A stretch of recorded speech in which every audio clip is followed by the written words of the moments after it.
Assalamualaikum warahmatullahi wabarakatuh. Selamat pagi, salam sejahtera untuk kita semua. Materi geografi kelas 11 Indonesia sebagai poros maritim dunia untuk sub KD-nya potensi dan pengelolaan sumber daya kelautan Indonesia.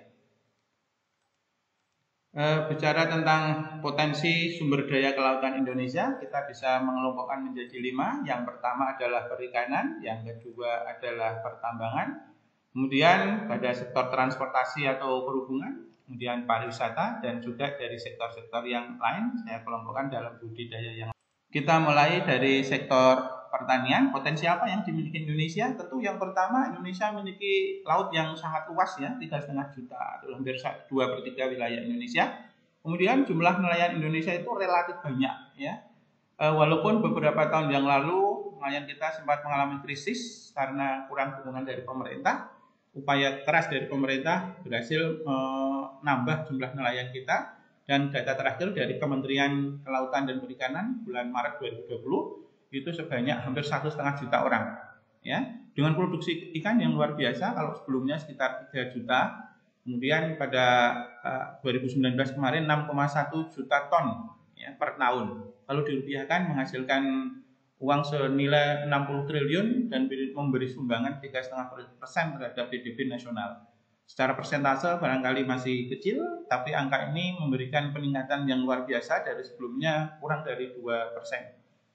Kemudian lautan Indonesia itu kaya akan ikan, terutama wilayah kita yang mendapat julukan The Coral Triangle atau segitiga terumbu karang ya. Dan secara total seluruh wilayah Indonesia memiliki potensi tangkapan ikan antara 6,5 sampai 10 juta ton per tahun.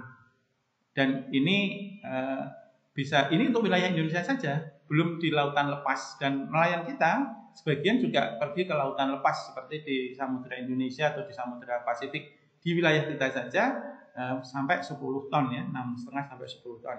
Potensi yang luar biasa besarnya. Kemudian jenis tangkapan ikan sangat beragam, dan ini 10 tangkapan ikan yang sangat sering ditangkap oleh nelayan kita, mulai dari tongkol sampai tenggiri dan belanak. Kemudian jenis tangkapan ikan yang lain juga terus dilakukan oleh para nelayan, antara lain kerang, kemudian mutiara dan teripang.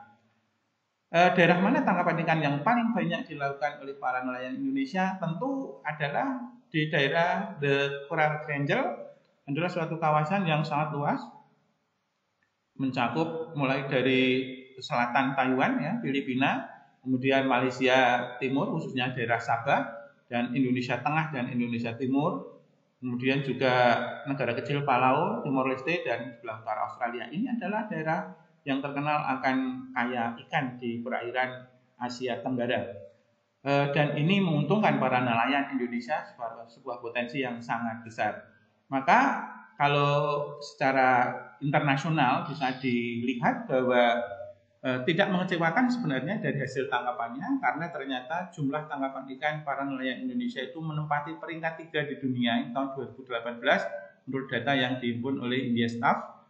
Seluruh dunia 179 juta ton tangkapan ikan per tahun, sepertiganya diambil oleh para nelayan Cina. Ya wajar karena jumlah penduduknya dan nelayannya luar biasa banyaknya. India yang juga mungkin belum maju dengan jumlah penduduk yang sama dengan Cina, hasil tangkapannya hanya 9 juta ton.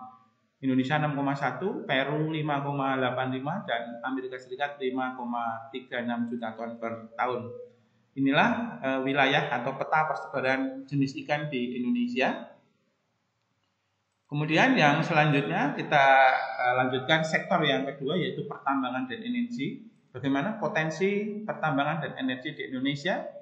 Indonesia penghasil minyak dunia juga, potensi migas yang berada di lepas pantai itu sebesar 70%. Dan Indonesia memiliki sampai saat ini 530 anjungan minyak lepas pantai.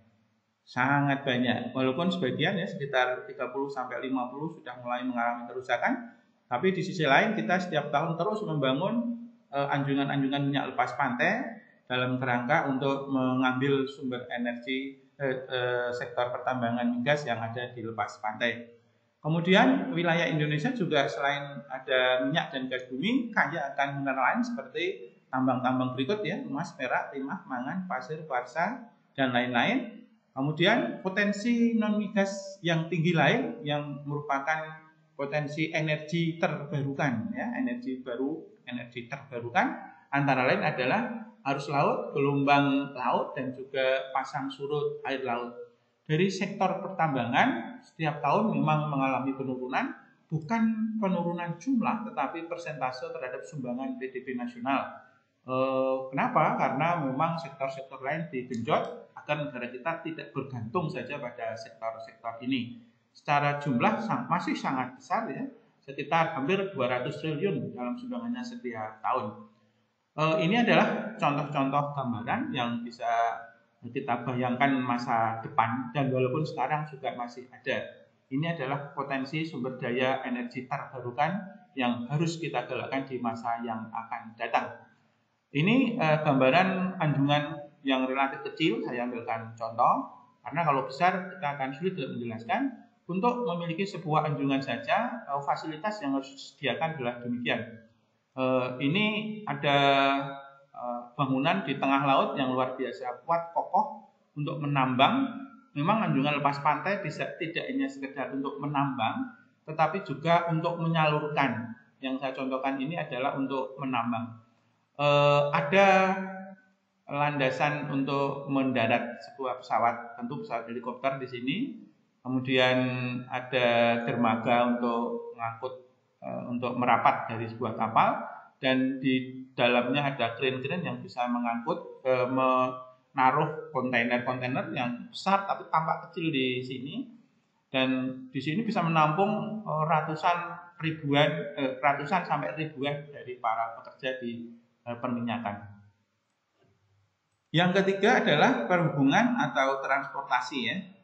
Potensi apa yang dimiliki? Diingat bahwa bentuk negara kita itu kepulauan, 18.000 pulau lebih, dan dengan luas lautan yang seperti itu, tentu ini menjadi potensi yang besar. Kita manfaatkan saja lautan itu sebagai media untuk lalu lalangnya kapal, tentu, ya.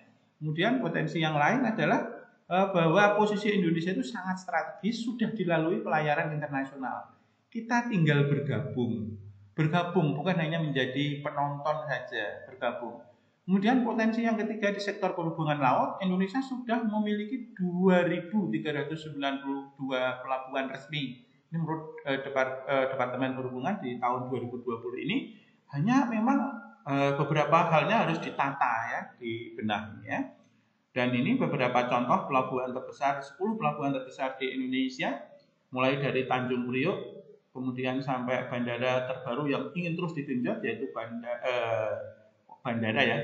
pelabuhan, ya, Pelabuhan Soekarno-Hatta di Makassar. Membaca Soekarno-Hatta teringat bandara udara di Cengkareng, ya. Padahal kita sekarang berbicara pelabuhan. Soekarno-Hatta adalah nama pelabuhan di kota Makassar.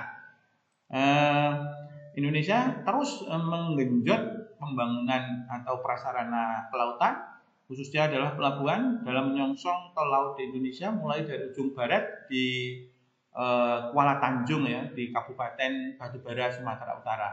Kemudian pelabuhan-pelabuhan di Indonesia Tengah sudah sangat baik fasilitasnya. Ini Tanjung Priok di Jakarta, ini Tanjung Emas di Semarang, sampai ujung timur, yaitu Pelabuhan Sorong di Papua.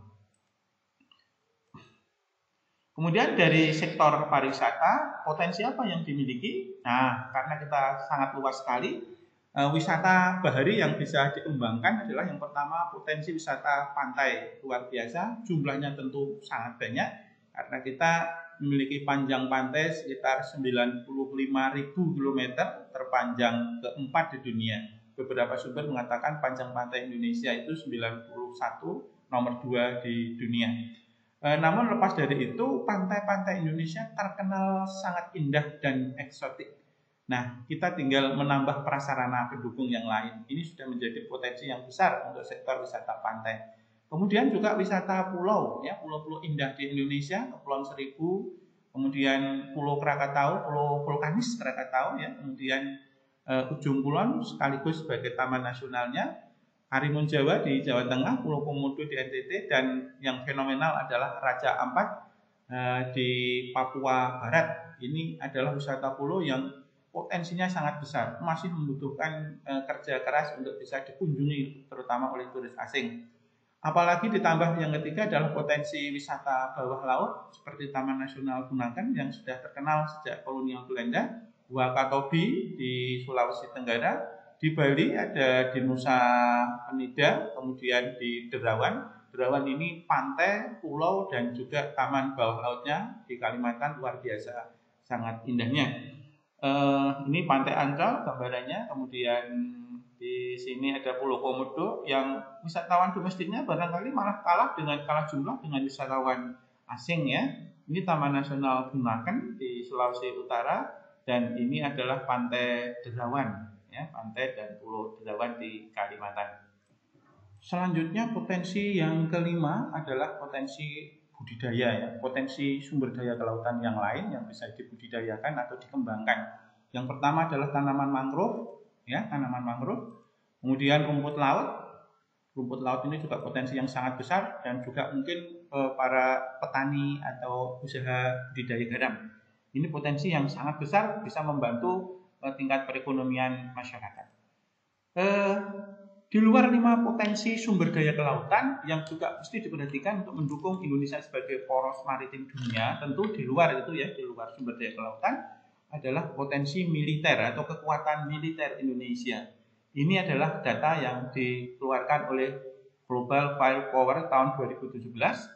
Ternyata menempatkan Indonesia pada peringkat ke-14 di dunia dengan kekuatan militer demikian. Kenapa diperlukan ini? Kenapa ini menjadi potensi di dalam menunjukkan Indonesia sebagai poros maritim dunia dengan kekuatan militer yang terbesar di ASEAN, di Asia Tenggara, nomor 5 di Asia, menunjukkan seandainya Indonesia menjadi poros maritim dunia, untuk faktor keamanan sebenarnya sudah tidak menjadi masalah karena secara kekuatan militer Indonesia cukup baik ya, sangat baik. Selanjutnya adalah pengelolaan sumber daya kelautan yang perlu diperhatikan. Ada banyak cara pengelolaan. Yang pertama, pengelolaan secara langsung dilakukan oleh pemerintah, khususnya pada sektor pertambangan dan perhubungan. Pengelolaan bisa dilakukan oleh masyarakat pada perikanan, garam, rumput laut. Kemudian pengelolaan kerjasama antara pemerintah dengan masyarakat. Pengelolaan dan pengawasan pengendalian laut harus terus dilakukan oleh pemerintah, masyarakat. Kemudian merawat konservasi taman laut, taman nasional khususnya di lautan. Kemudian menjaga laut, pesisir dan juga mungkin di dasar lautnya agar tidak rusak ya terumbu-terumbu karangnya. Kemudian juga menjaga menjaga ekosistem laut dan pesisir. Demikian potensi dan pengelolaan sumber daya kelautan. Kita terus berupaya bahwa potensi yang dimiliki tidak hanya sekedar potensi ya, tetapi dengan pengelolaan yang baik dilengkapi dengan teknologi yang juga terus ditingkatkan, kita harapkan kita bisa menjadi poros maritim dunia dan poros maritim dunia itu menyebar ke seluruh lapisan masyarakat sehingga kesejahteraan masyarakat Indonesia sebagai negara maritim terus meningkat. Terima kasih atas perhatiannya. Assalamualaikum warahmatullahi wabarakatuh.